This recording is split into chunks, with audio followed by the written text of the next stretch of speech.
Magandang hapon, Lynette. Kumagat na ang dilim dyan sa inyong lugar. Nagpapatuloy pa rin ba hanggang sa mga oras na ito ang retrieval operation? At mayroon bang mga nakasurvive doon sa landslide na nangyari sa lugar? Magandang hapon, June. Kaninang madaling araw nga ay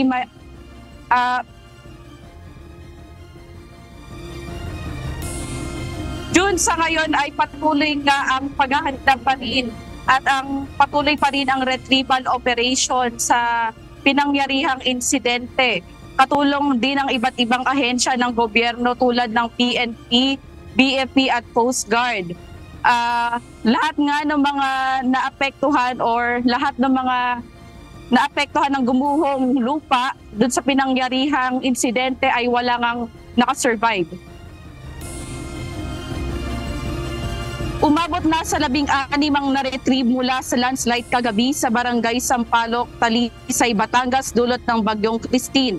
Sa kasalukuyan, 7 pa ang patuloy na hinahanap. Kagabi nakarecover ng mga rescue personnel ng 6 na bangkay mula sa Barangay Sampaloc. Base sa report ng barangay at ng ating mga rescue personnel, sa tulong ng PNP at saka BFP ng Talisay, ito ay mga biktima ng naguhuan ng landslide. Ayon sa ulat mula sa Operation Center ng Talisay, magkakatabing bahay ang naapektuhan sa pagguho ng lupa. Tinatayang nasa 15 na mga bahay hindi pa naaabot ng rescue and retrieval team. Sa kasalukuyan, nasa proseso pa ng identification ng ibang mga biktima. On the process pa lang po kami ngayon ng identification at nandito na nga po ang taga-DILG kasama ang PNP Regional at Provincial PNP for the management of the dead and missing. Patuloy din ang road clearing operation sa Barangay Sampaloc dahil hindi pa ito madadaanan bunsod ng mga nakaharang na malalaking troso ng puno at mga malalaking bato. Pinangunahan ni Mayor Nestor Natanawan ng Talisay, Batangas ang clearing operations kasama ang mga rescue officials ng bayan pati na rin ng PNP, PFP at Coast Guard. Mahalaga ang operasyon na ito dahil ang Talisay lamang ang pinakamadaling daan patungo sa Laurel at Agoncillo na kinakailangan upang maabot ang mga naapektuhan ng bayan. Sa ngayon, mayroon nasa 1,000 evacuees na nasa evacuation center at nasa 700 pamilya. Hindi pa kasama dito yung mula sa Barangay Sampaloc. Sa initial report, may mga evacuees na rin sa Paaralan, Barangay Hall at Simbahan ng Barangay Sampaloc. Dahil sa malalakas na ulan, kawalan ng kuryente at maraming nagkalat na debris ang nagpapahirap sa mga rescuer para maisagawa ang search and rescue operations. Samantala, patuloy ang pagsisikap ng lokal na pamahalaan at mga ahensya upang matulungan ang mga naapektuhan ng bagyo at maibalik sa normal na kalagayan ng komunidad. At yan munang update mula dito sa Talisay, Batangas. Balik sa iyo, June. Oo, Lynette. Doon sa mga na-retrieve kanina, ito ba ay puro matatanda? John, ayon sa aming nakalap na impormasyon, yung mga na-retrieve kaninang umaga at ito nga patuloy na retrieval operation, halos puro mga bata yung na-retrieve kanina.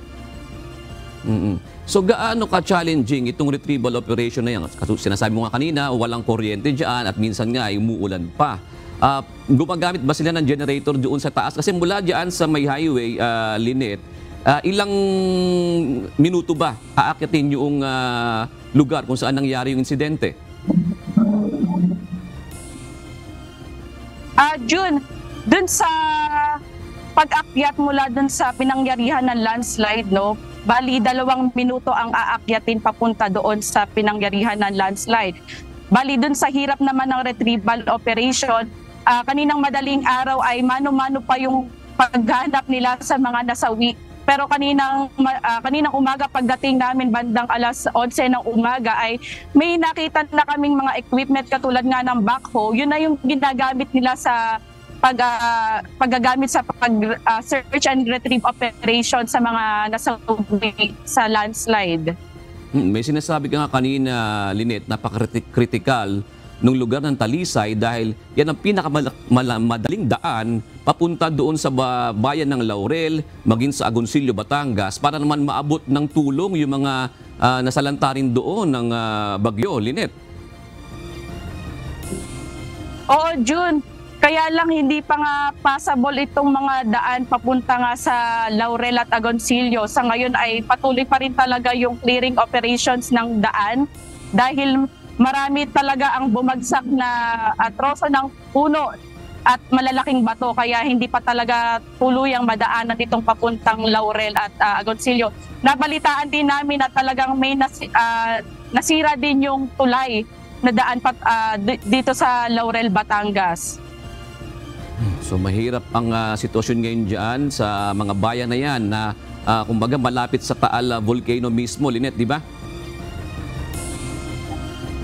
Yes, June.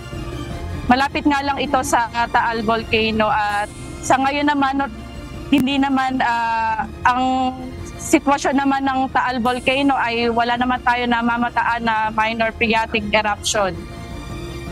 Alright, maraming salamat, Lynette Bahen, nagulat ng live mula sa Talisay, Batangas.